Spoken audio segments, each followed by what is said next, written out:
He's not an ordinary person. This guy is something else. Look at this picture. This Taoist priest is Master Yang Du, the very one Mr. Li sought out back in the day to ask about the direction of the Republic of China.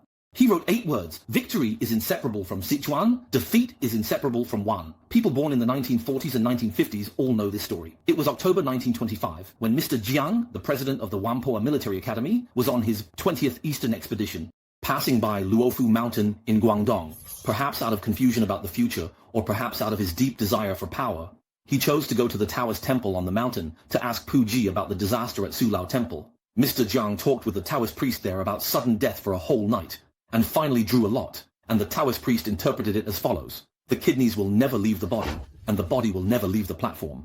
Mr. Jiang wanted to ask the Taoist priest to explain it in detail. The Taoist priest said directly that the secret of heaven cannot be revealed, and the saints never leave Sichuan. In other words, if Mr. Jiang won, he should have made Sichuan his capital. However, Mr. Jiang initially chose Nanjing as his capital, and then chose Chongqing as his capital. In the face of Japanese weapons, he adopted a policy of non-resistance, which led to his defeat. The Taoist priest's name was Yang Du. The 8 characters left behind were winning without leaving Sichuan, losing in Linwan. This ambiguous sentence, like a hint of fate, had a strange connection with Mr. Jiang's personal destiny and China's current situation in the course of more than 20 years of history. Taoist priest Yang Dong. During the anti-Japanese war in 1938, the Japanese held guns and threatened to kill him if he did not obey. The old Taoist smiled and said, "People who truly practice Taoism never ask about integrity. Besides, I am Chinese and it is impossible for me to join you." The little Japanese wanted to kill him on the spot, roaring and screaming. At this time, the old Taoist held his foot with his right hand and drew a circle at a big tree in the yard. He blew a breath, and suddenly a strong wind blew down the leaves on the big trees, including the Hetian clan, the leader.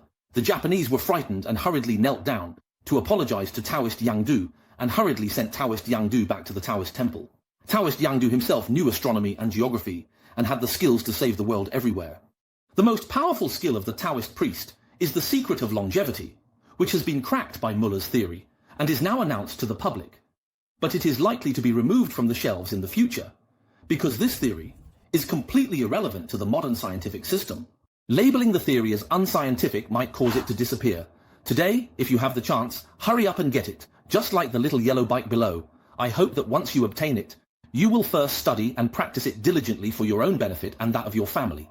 Secondly, once you master it, do not flaunt it or deceive others, as that could bring misfortune upon yourself. Cherish the practice and don't take it lightly. Why is it called a fitness routine? If you've already unlocked the core of the sage's practice, then it becomes a practice for fitness. It's already very simple and easy to learn, and the speed is incredibly fast.